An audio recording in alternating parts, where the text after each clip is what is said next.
Tabernacle. Nous vous saluons dans le nom du Seigneur et Sauveur Jésus-Christ.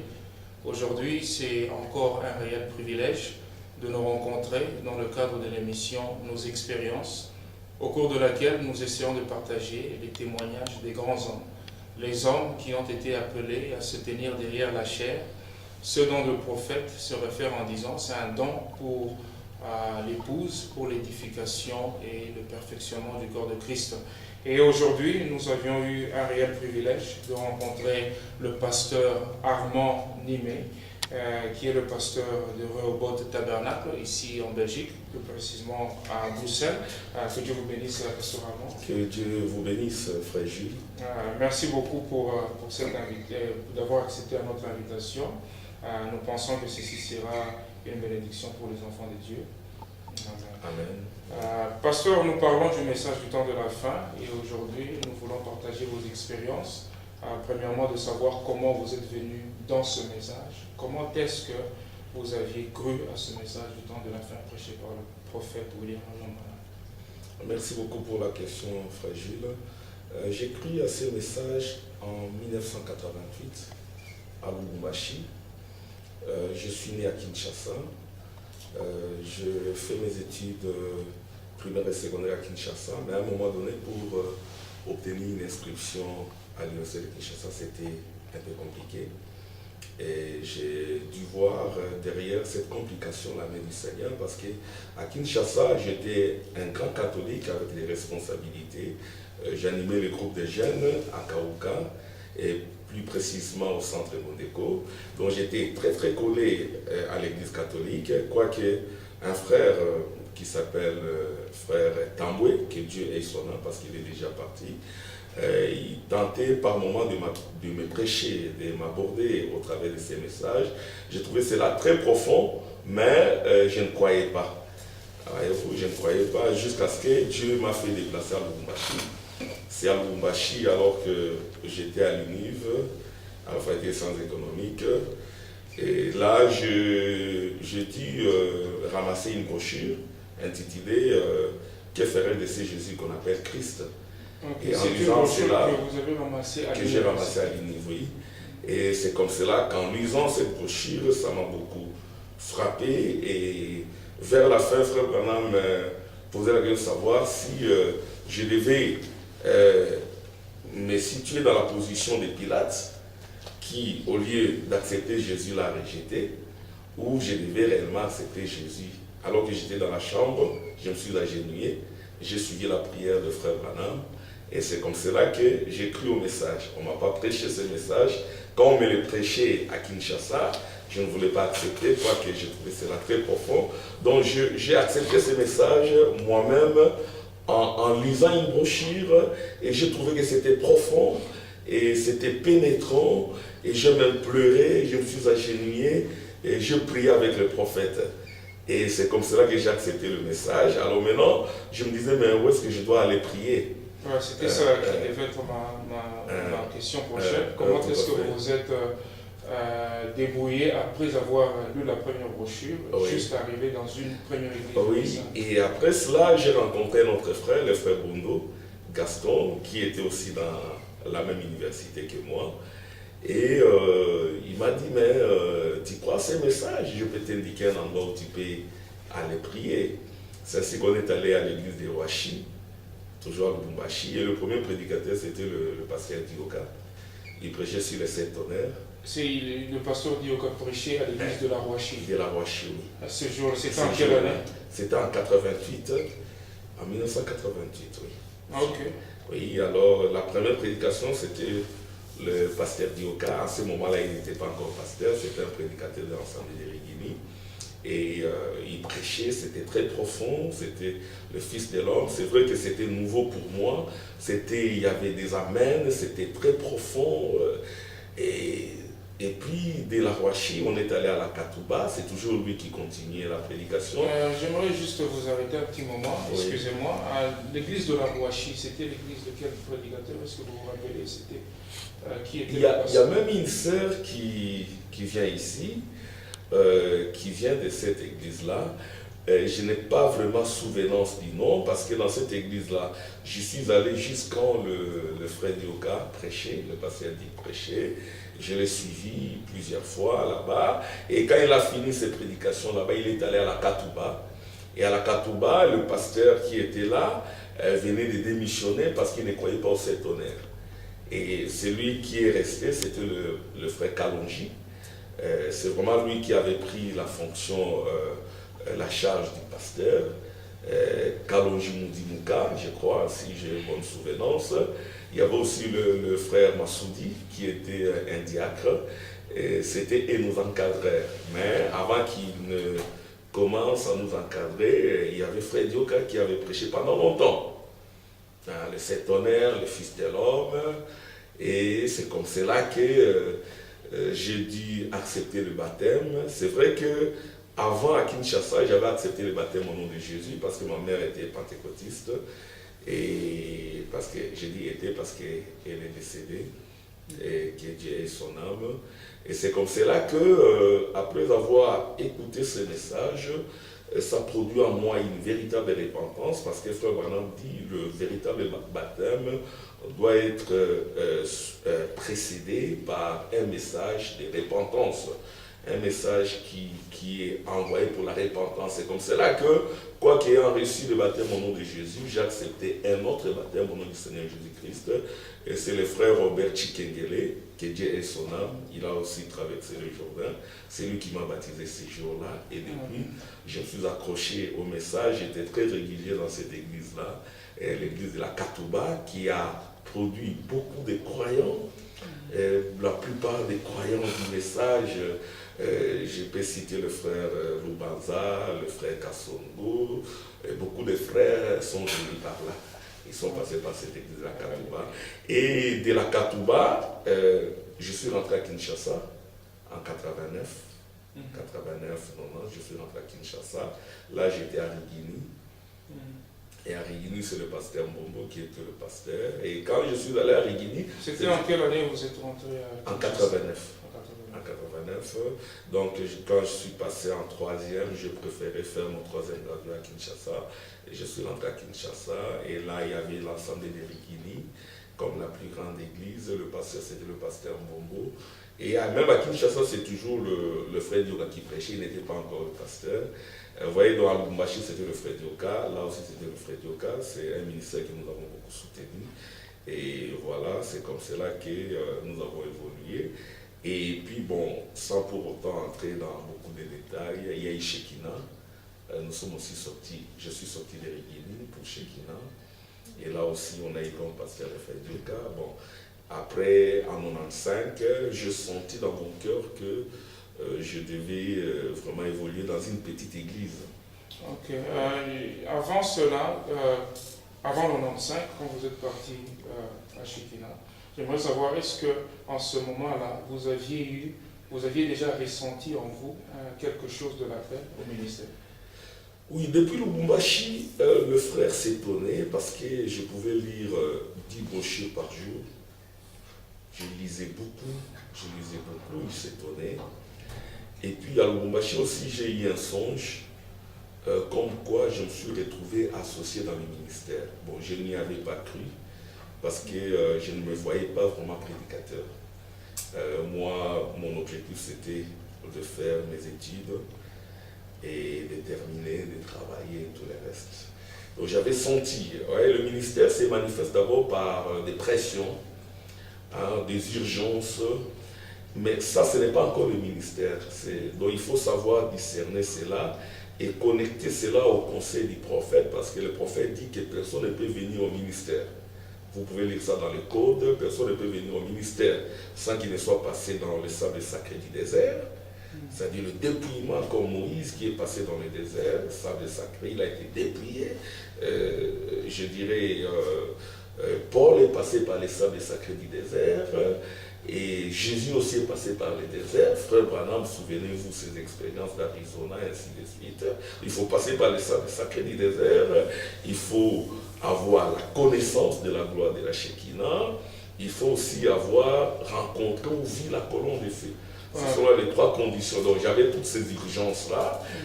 J'ai commencé à avoir la connaissance. Je me souviens un jour, je suis allé voir le frère Dioka, en ce moment-là pasteur à Shekinah. Et je parlais avec lui sur le réveil d'Israël. On parlait beaucoup là. Il m'a posé une question. Toi, tu es un ministre. Hein, c'est comme si peut-être il avait vu quelque chose. Je ne sais pas. Bon, c'était notre pasteur. Et là, je dis non, je n'ai pas de ministère, pasteur, je n'ai pas de ministère. Mais c'est vrai que je sentais quelque chose en moi. Même au campus, souvent, j'avais l'habitude d'exhorter les gens, mais j'ai donné priorité à mes études. Ouais, donc, en ce moment-là, j'avais ces urgences-là, ces pressions, ces stress ministériels, mais je savais aussi qu'il fallait passer par les sables sacrés du désert. Bon, par la grâce du Seigneur, j'ai cru au message en étant très très jeune. J'avais peut-être 20 ou 21 ans. Bon, je n'avais pas connu une vie d'immoralité ou d'impudicité. Par la grâce du Seigneur, je crois que c'est grâce à ces messages, parce que je me souviens du pasteur Kalonji qui insistait beaucoup là-dessus. Donc, le message m'a ramassé comme cela. Mais je devais encore beaucoup me purifier par la sanctification. Mais pour le ministère, pas encore. Okay. Mais je sentais cette pression. Oui. Parlant du sable sacré, comme vous l'avez dit, que Moïse est passé par cette expérience, vous pouvez aussi nous raconter votre expérience par rapport à cette écriture où chaque ministre est exigé à passer par ce sable. Tout à fait. Le sable sacré du désert, c'est le dépouillement. Un ministère doit être dépouillé des convoitises, de la cupidité, de l'avidité. S'il n'est pas dépouillé, quoique le ministère est en lui, parce que le ministère c'est sans appel. Voyez-vous, le ministère ce n'est pas seulement la chasse gardée ou l'apanage des fils de Dieu. Voyez-vous, le ministère concerne aussi le fils de la perdition. Souvenez-vous de Judas, qui, fils de la perdition, avait reçu un appel de Jésus-Christ. C'était un ministère d'Éphésiens 4, un apôtre, mais ce n'était pas un fils de Dieu prédestiné. Voyez-vous. Donc, il y a cela, donc le baptême de feu du Saint-Esprit. Vous voyez, Judas n'est pas passé par le baptême de feu du Saint-Esprit. Et parlons du baptême du feu du Saint-Esprit, comme Moïse avait aussi rencontré la colonne de feu, est-ce que vous pouvez aussi nous relater votre expérience du baptême du Saint-Esprit? Oui, mon expérience du baptême du Saint-Esprit date de 1990. J'avais senti, on priait à la maison, souvent j'avais l'habitude d'entraîner mes frères et sœurs, même mon père et ma mère dans la prière à la maison. C'était en 1990, je crois au mois d'avril ou de mai. Avant d'aller à l'église, on a beaucoup prié. J'ai senti le feu sur mes jambes se monter dans mon cœur, ça touchait mes lèvres. Alors qu'on priait, je priais en esprit, donc je priais par langue. C'était juste une première expérience, mais je priais le Seigneur pour que cela entre dans mon âme.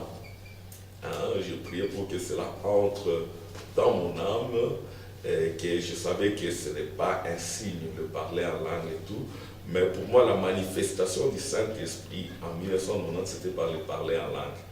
Et puis par cette, comment je dirais, cette nécessité-là de pouvoir beaucoup prier, d'écouter la parole de Dieu, de manger la parole. C'est comme cela que ça s'est manifesté en moi. J'ai continué comme cela. Et puis, une autre évidence, c'est la compréhension claire et nette des Écritures, voyez-vous.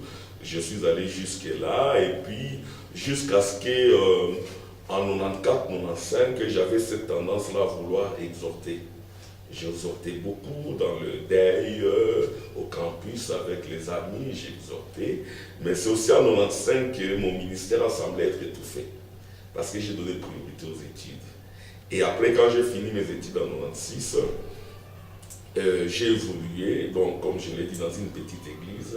Donc j'ai quitté Shekinah, j'ai parlé avec le pasteur, j'ai estimé que je ne pouvais plus rester là-bas. C'était à cause de votre ministère, vous avez estimé que peut-être vous seriez mieux peut-être pour vous d'exercer le ministère à part, après dans une petite église?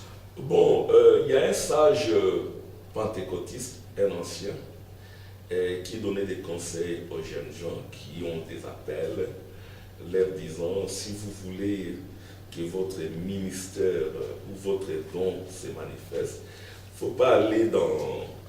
C'est un pentecôtiste rempli du Saint-Esprit, hein, du temps de Charles Price et tout le reste. Il ne faut pas aller dans des grandes églises, hein, parce que dans des grandes églises, votre don peut être dilué. Hein, il faut aller là où votre don peut être manifesté. Mais bon, vous voyez, Frère Branham dit d'une grande église, il est dit dans l'évangélisation au temps de la fin, d'une grande église peut sortir d'autres églises. Voyez-vous, bon, nous avions senti cette responsabilité de commencer une œuvre. Il y en avait une à Matongé, une autre à Kitambo, on devait les unir.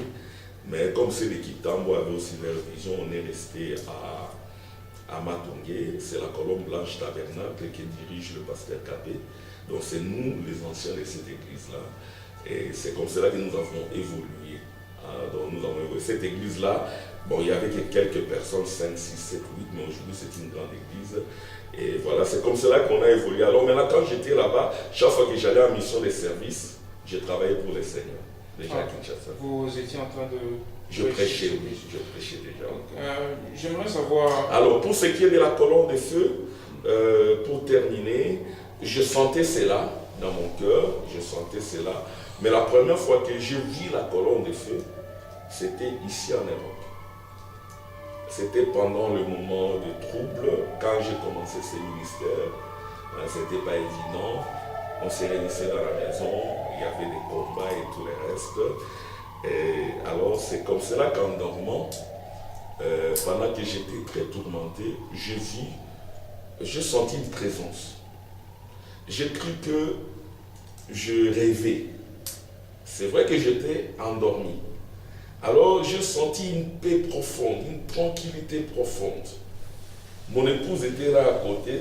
À ce moment, je n'avais qu'un seul fils, un seul enfant. Maintenant, j'en ai 3. Mon fils était aussi là à côté.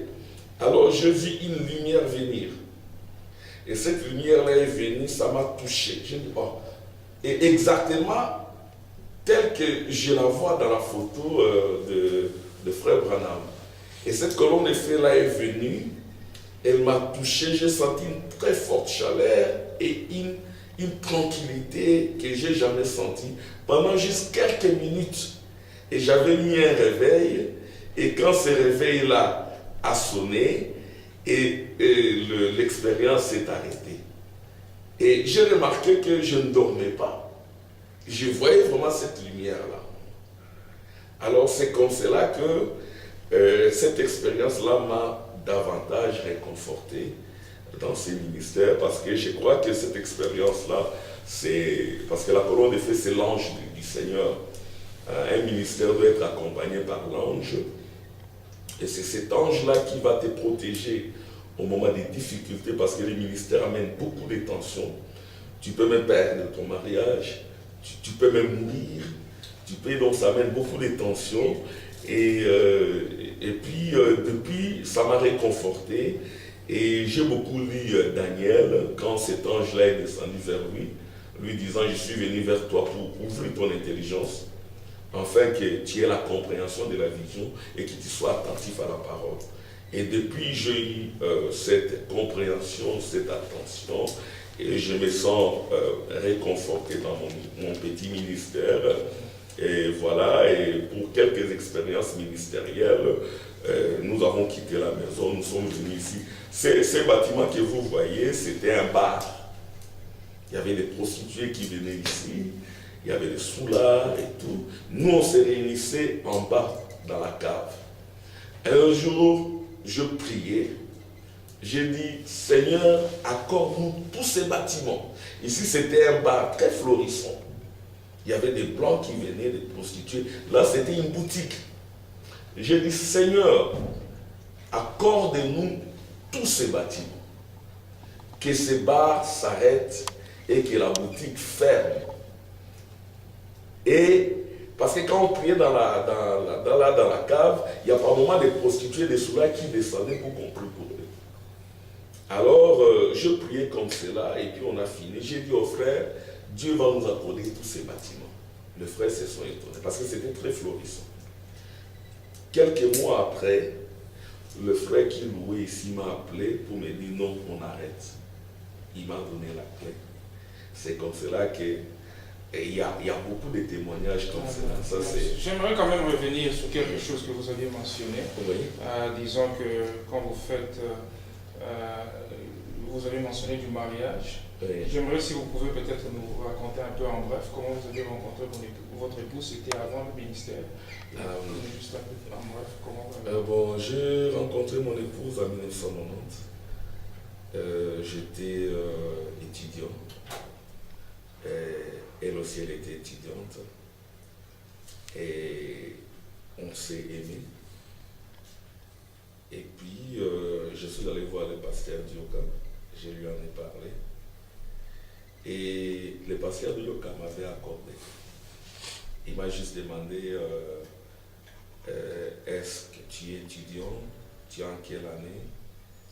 Je lui ai dit oui, je suis en telle année. Je lui ai dit non, j'aime cette fille-là, mais dans un premier temps, nous évoluons comme des amis, quitte à ce qu'on pourra voir si on va se marier.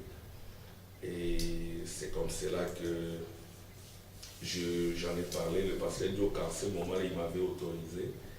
Et franchement, il y avait une promesse de mariage. J'étais un peu connu dans la famille. Et jusqu'à ce que le pasteur commencera à dire que non, les étudiants ne peuvent pas. On s'est arrêté. Et la sœur devait venir ici en Europe. Et quelques années après, en 1999, parce que quand le pasteur m'avait dit d'arrêter, j'avais arrêté. Quoique ayant promis ce mariage à la sœur. Et puis en 1999, la sœur avait un projet de voyage pour l'Europe. Elle est allée au Congo-Brazzaville. Et là, la guerre s'est éclatée. Alors qu'elle devait voyager, elle est rentrée à pied. Elle est rentrée à pied et elle avait compris que c'était pour ce mariage-là. Elle est revenue vers moi et puis c'est comme cela. Là, j'étais plus de Shekina, mais elle était à Shekina. C'était pas évident, je ne veux pas entrer dans certains détails. Et c'est comme cela que, elle est venue, on lui disait souvent que nous, on prêche des fausses doctrines, on prêche des fausses... On adore Branham et tout, on n'a jamais adoré Branham, on adore Jésus-Christ, le même aujourd'hui éternellement. Et voilà, c'est comme cela qu'elle est venue dans notre église. Elle a suivi une fois, et c'est un frère qui prêchait sur le trône éternel. Elle était très captée, très captivée. Et c'est comme cela qu'elle est restée avec l'église. Et puis, c'est le frère Freddy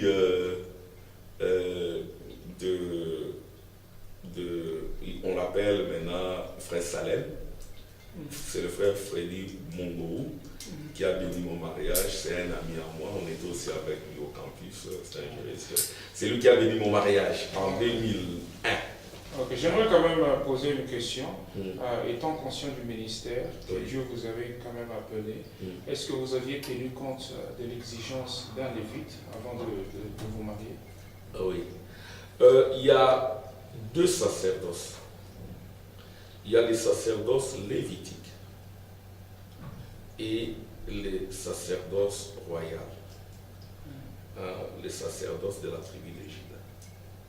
Et moi, je n'exerce pas mon ministère selon les sacerdoces lévitiques.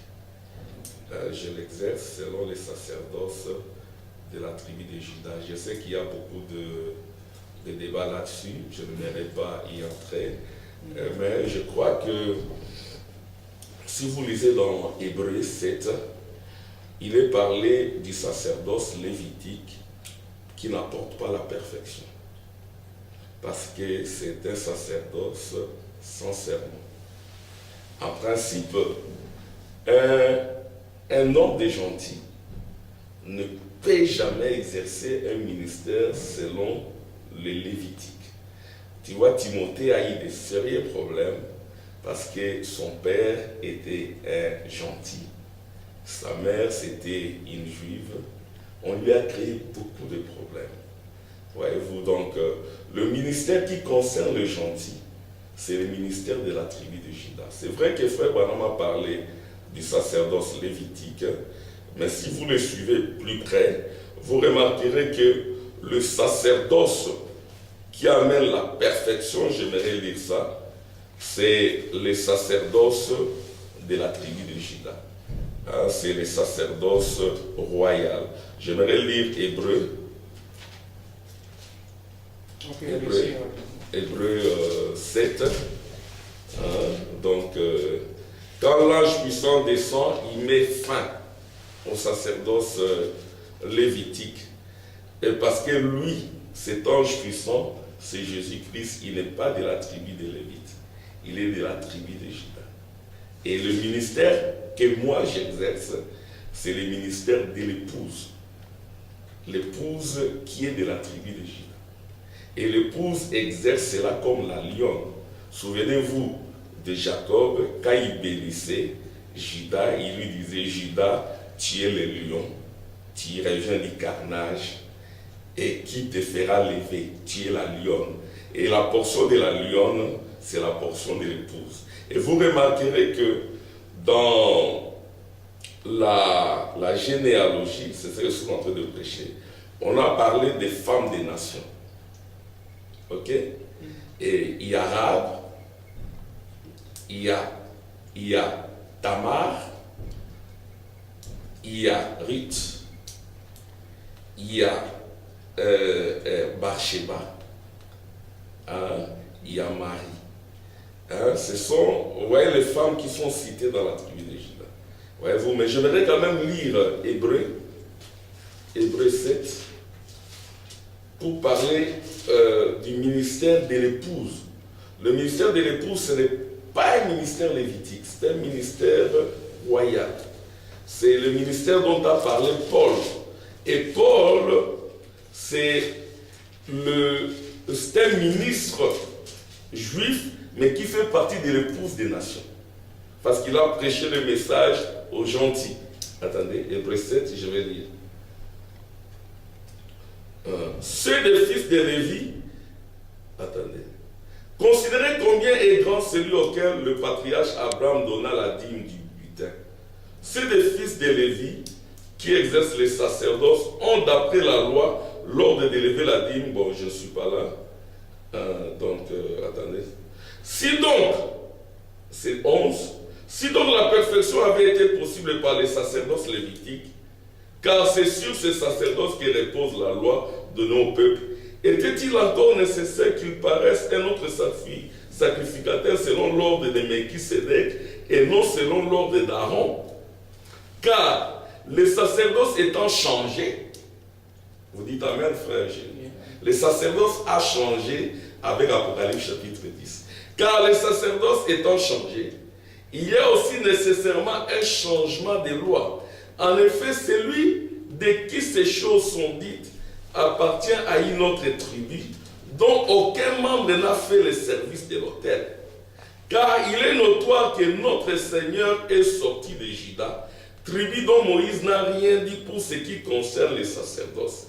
Cela devient plus évident encore quand il paraît un autre sacrificateur à la ressemblance de Melchisédek, institué non d'après la loi d'une ordonnance charnelle, mais selon la puissance d'une vie impérissable. Car ce témoignage lui est rendu, tu es sacrificateur pour toujours, selon l'ordre de Melchisédek. Il y a ainsi abolition d'une ordonnance antérieure à cause de son impuissance et de son utilité. Voyez-vous? Et puis, je voudrais lire là où il est parlé du sacerdoce sans serment. Car les Lévites sont devenus sacrificateurs sans serment. Mais Jésus l'est devenu avec serment par celui qui lui a dit, le Seigneur agirait, il ne se repentira pas. Tu es sacrificateur pour toujours selon l'ordre de Melchisédek. Donc le ministère aujourd'hui, c'est le ministère de l'épouse. Ok? C'est toujours le ministère qui s'exerçait au cours des âges, mais qui aujourd'hui prend son sens au travers de la tribu de Juda. Amen. Au travers de l'Apocalypse chapitre 10. Merci beaucoup, Pasteur Armand, pour ces détails et ces explications. Nous allons prendre juste une petite pause et revenir et continuer à la suite. Merci beaucoup et à tout à l'heure. Que Dieu vous bénisse.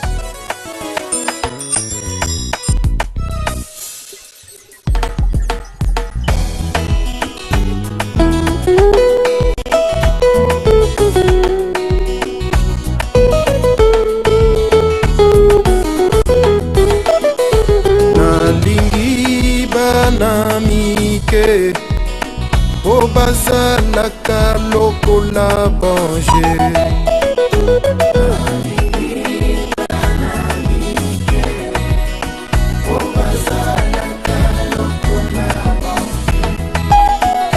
Nalingi bana mike po bazalaka lokola bange.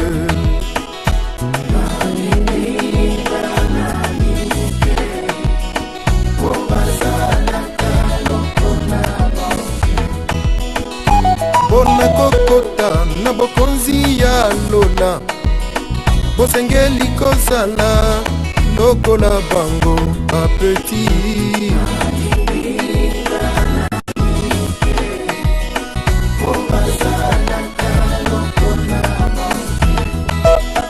Bana mike bazali kitoko, bana mike baninga na Yesu bapeti.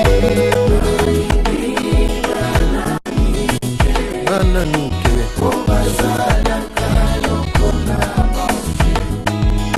mwana moke ata obedie, sima kozonga moninga na yo comme c'est bon.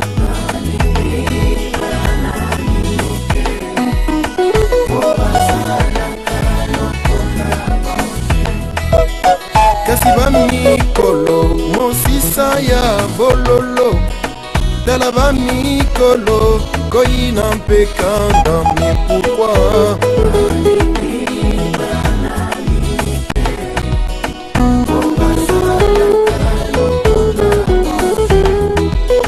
Bino bamikolo bobeta bango te, bino bamikolo botikelanga bapeti nanga.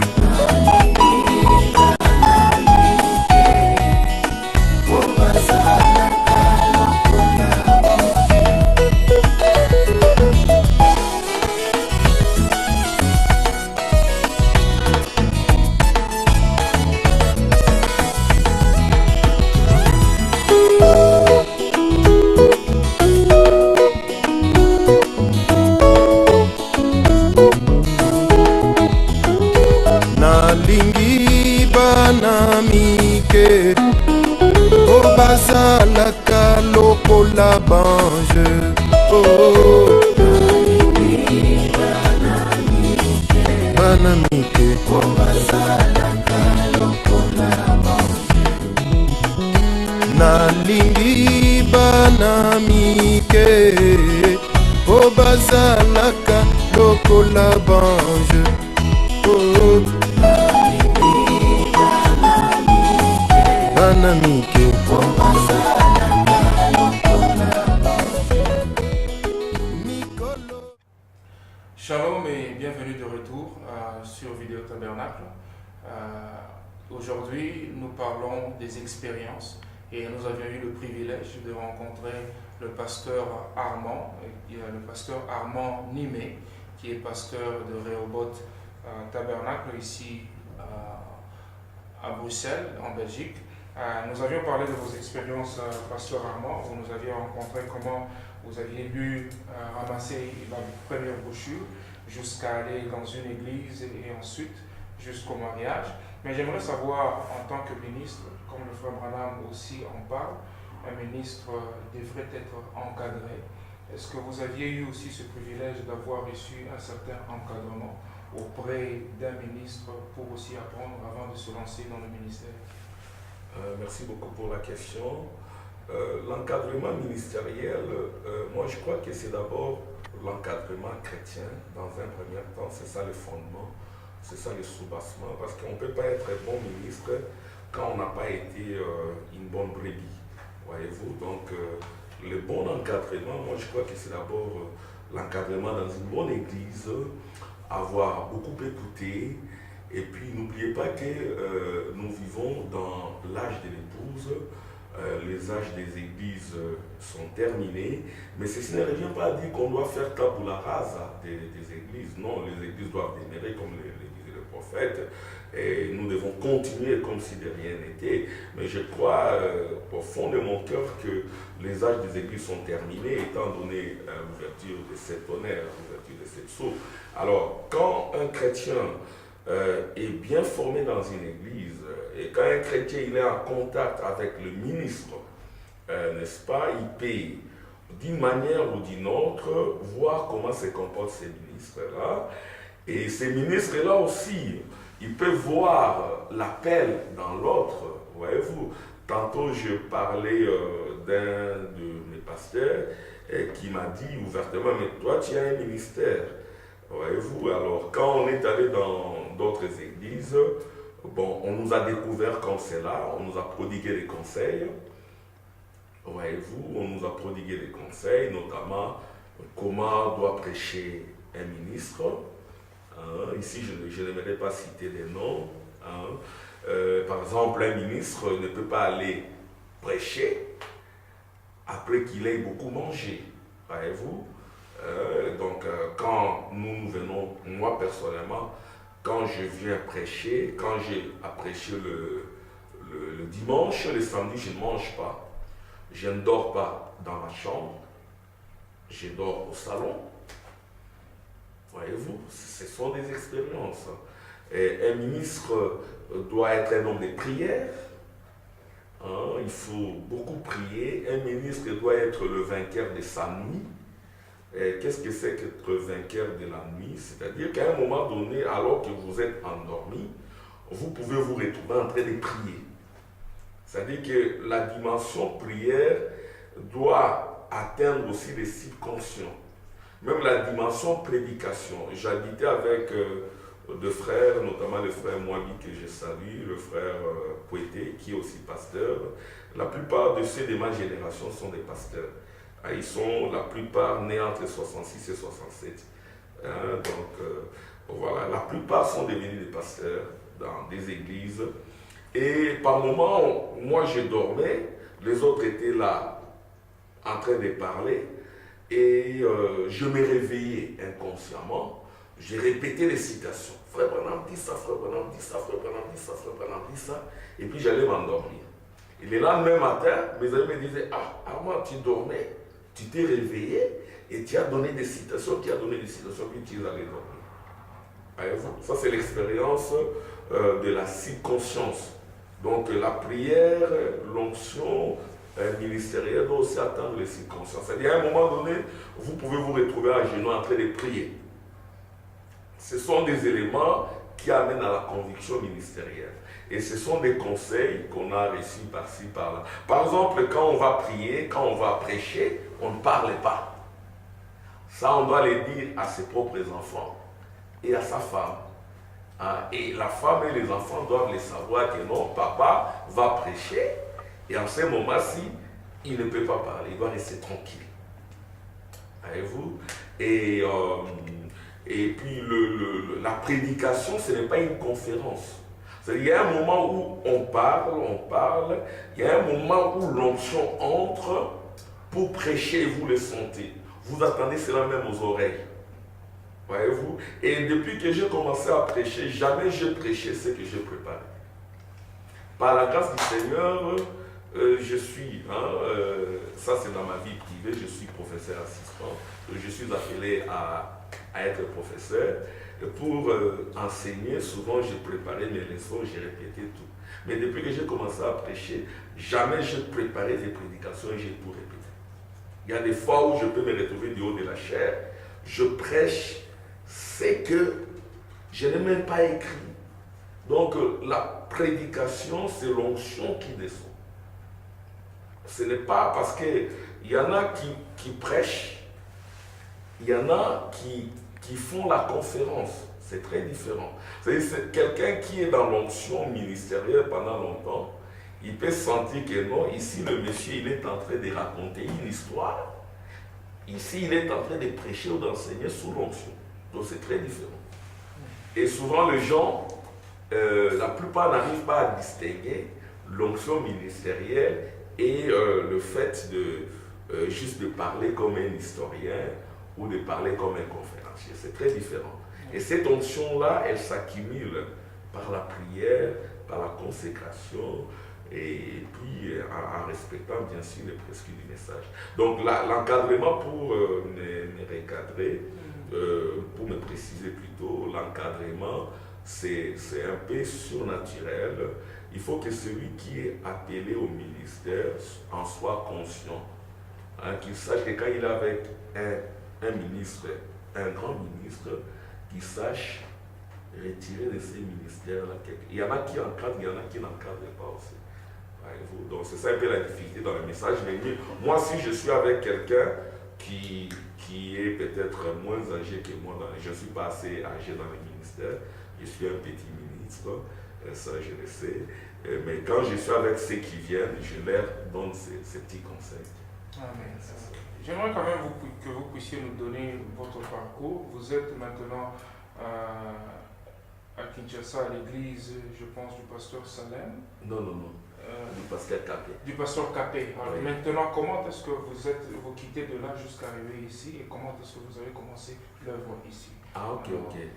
Oui, donc quand je finis mes études à l'Université de Kinshasa, en fait des sciences économiques, j'ai été retenu assistant. Donc j'ai donné mes TP, j'ai travaillé avec le professeur Mabi, que je salue. Et puis de là, je réussis un test au ministère des Finances, j'ai travaillé concomitamment à l'INIKIN et puis au Conseil permanent de la comptabilité. Et là, je présentais un séminaire, j'ai été débauché pour l'ITEX Africa. Alors, à l'ITEX Africa, par moment, on m'interdisait d'aller enseigner, mais moi, je prenais toujours le véhicule, j'allais enseigner. Et je le faisais discrètement parce que j'estimais qu'un jour, l'ITEX Africa va s'arrêter, mais mon emploi à l'INIKIN allait continuer. Bon, je parle de mon emploi à l'INIKIN parce que, franchement, ma profession d'enseignant, c'était pour moi un alibi pour fuir les ministères. Je ne voulais pas du ministère. Ça, je vous l'ai dit. Quoi qu'à Kinshasa, par moment, j'allais à l'intérieur, je prêchais, et j'ai rentré, j'ai prêché à l'île par exemple, je suis rentré. Même le pasteur Capé, quand il est venu, il nous a trouvés là, et nous avons trouvé en lui un peintre, alors nous l'avons choisi comme pasteur. Et le pasteur Capé s'est dit, mais ici je tiens la réunion des jeunes ministres, toi tu ne viens pas, pourquoi? Bon, moi je me considérais pas vraiment comme jeune dans la foi ou dans la doctrine, parce que j'étais déjà assez par la grâce du Seigneur. Alors maintenant, un jour, à l'ITEX Africa, je viens de mes amis en train de remplir un formulaire pour un master en Anvers. Et alors, je lui ai dit, est-ce que je peux aussi remplir? Il m'a dit oui. J'ai tiré la copie, j'ai rempli, on a envoyé ici. Et moi, on m'a retenu, lui, on ne l'a pas retenu. Bon, cet ami-là, c'est le grand frère, le frère Tchéi, qui est aussi prédicateur ici. Il travaille avec le frère Darius, il travaille avec le frère Peignel. Alors, c'est comme ça que je suis venu ici. Et quand je suis venu ici, j'ai dit à mon époux, je ne veux pas m'occuper des églises. Je suis venu ici juste pour faire mon master. Et puis, mais dans l'entretemps, j'avais aussi un beau-frère, le frère Dieudonné, qui est à Charleroi, qui prêche à Liège. Alors, lui, il m'a invité chez lui. Bon, comme c'est un beau-frère, je me suis dit, bon, je reste quand même dans leur église. C'était la colonne de feu tabernacle, mais c'est une église qui n'existait plus. Et alors j'étais là, et de temps en temps je prêchais.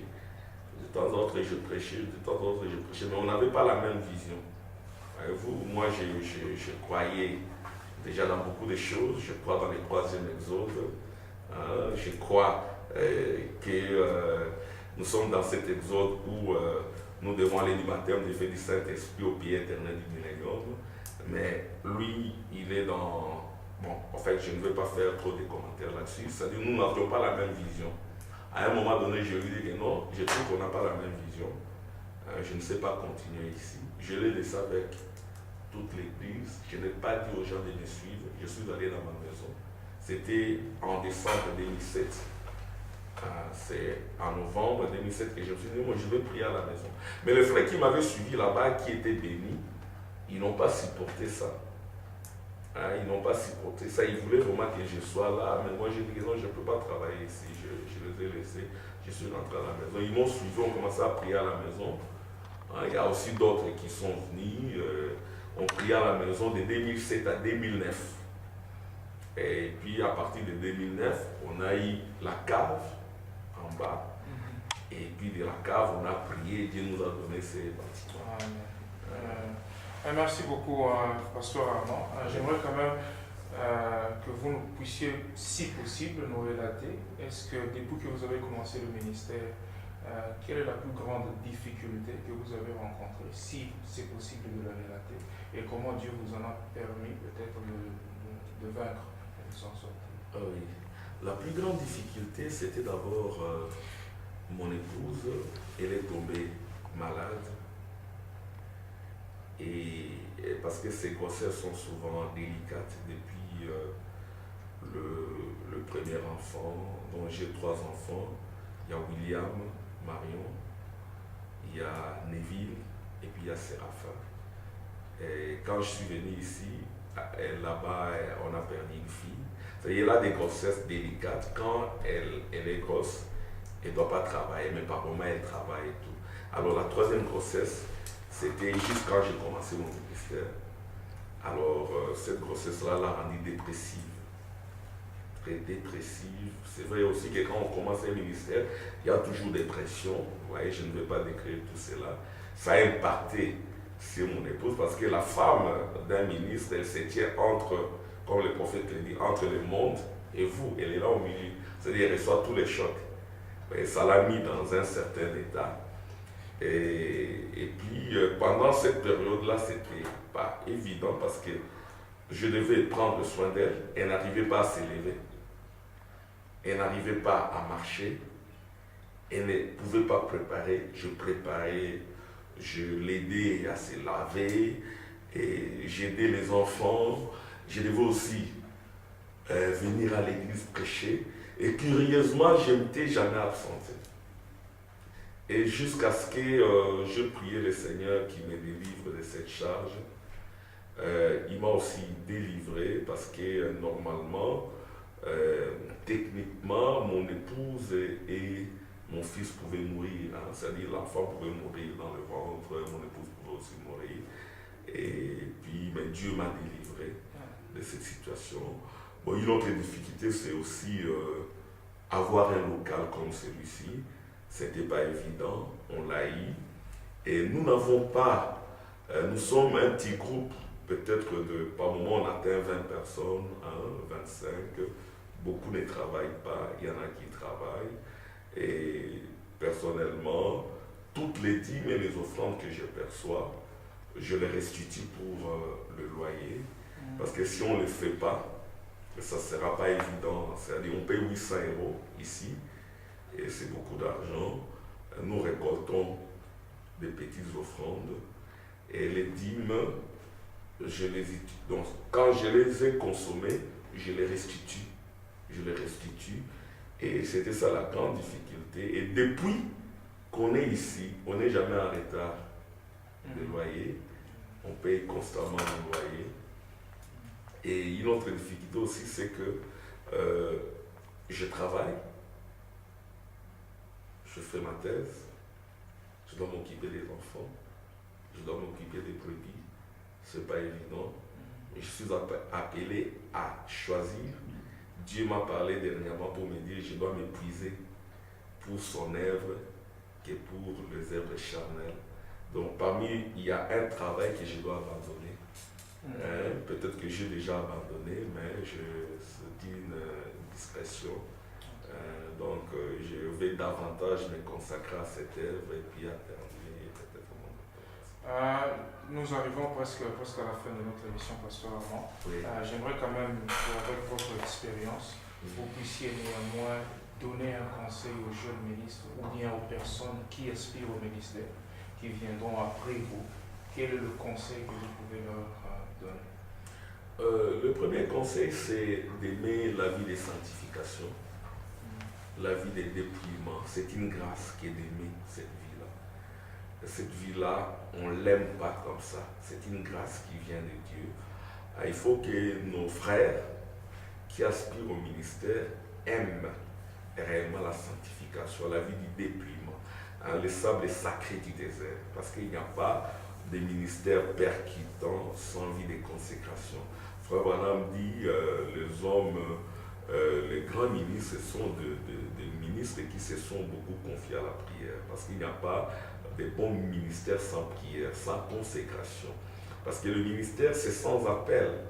Nous naissons avec nos défauts, mais ces défauts-là s'en vont avec la vie de sanctification. Comme je l'ai dit au début, Moïse est passé par là et Paul est passé par là, dans les deux paiements. Et comme cela, ils vont exercer le ministère sans intérêt, de manière désintéressée. On n'exerce pas le ministère pour avoir de l'argent, non.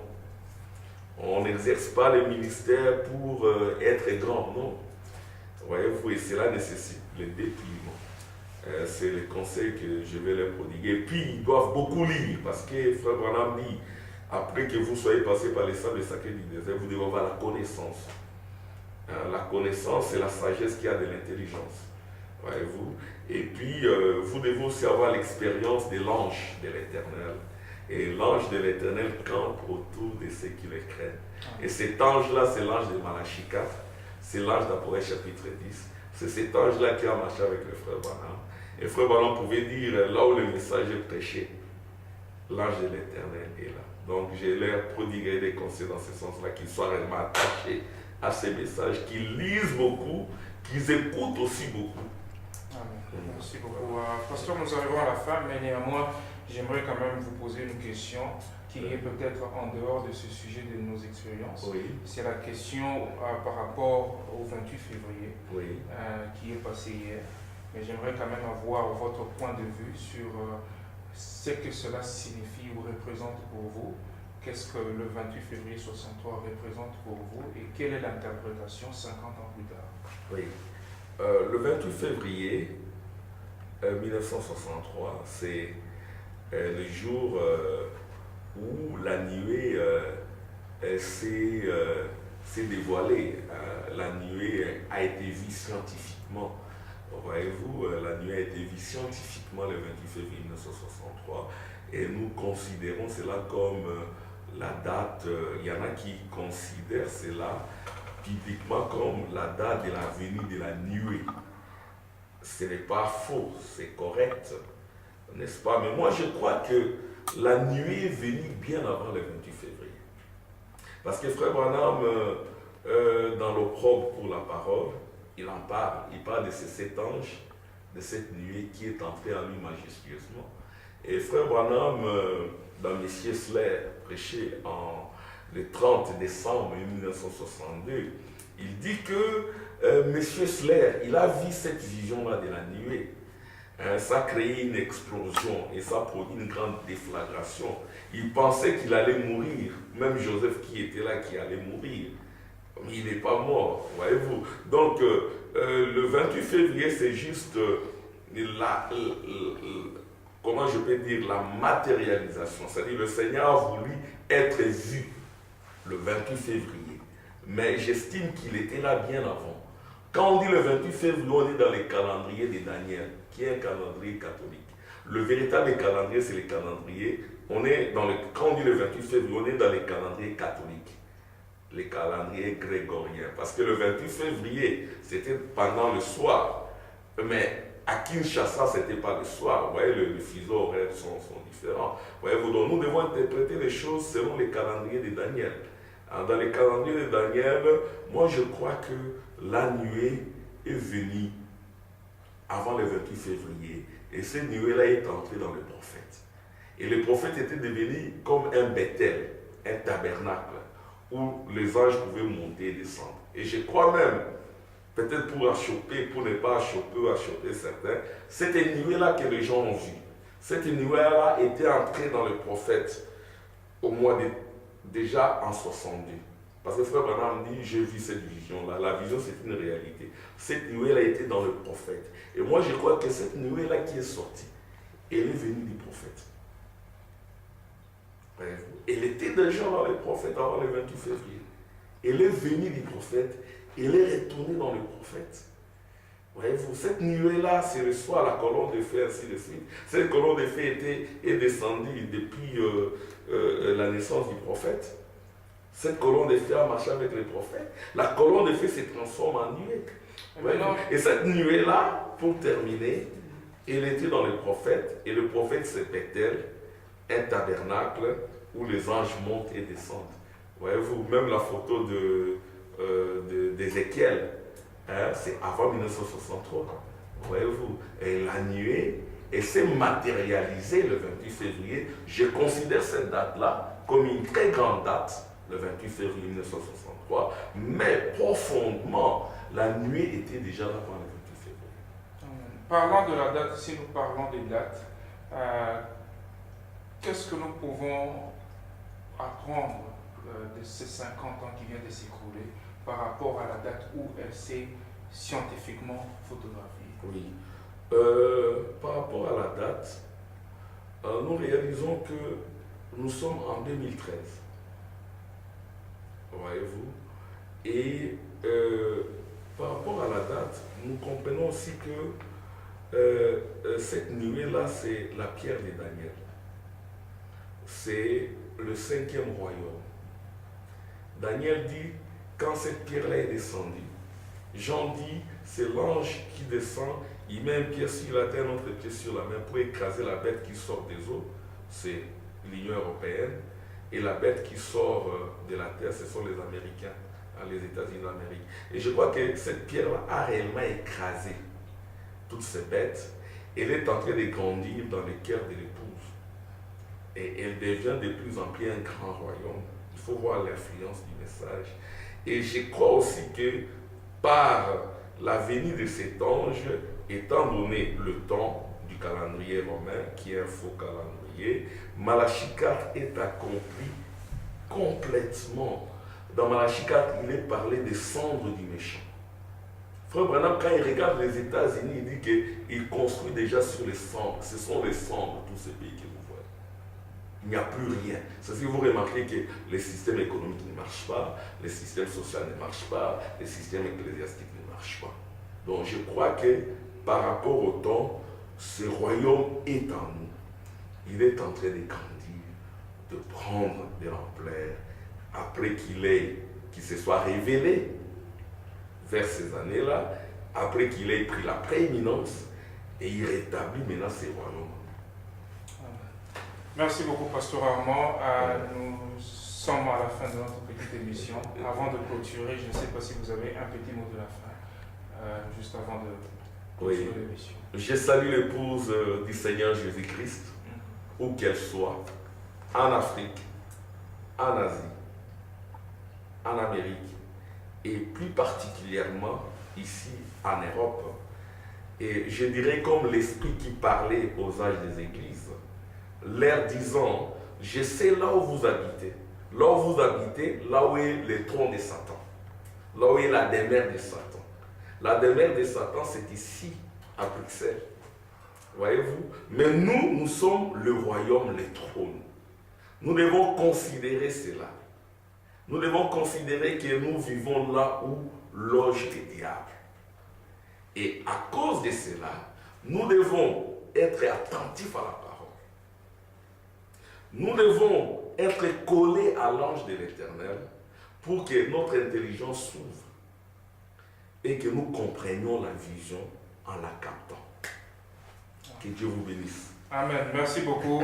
C'était le pasteur Armand Nimé, qui est pasteur de Rehoboth Tabernacle ici à Bruxelles, en Belgique. Je remercie le frère Jean-Paul Moudia qui est derrière votre caméra et que Dieu vous bénisse. À la prochaine. Bye bye. Tu es riche en misère.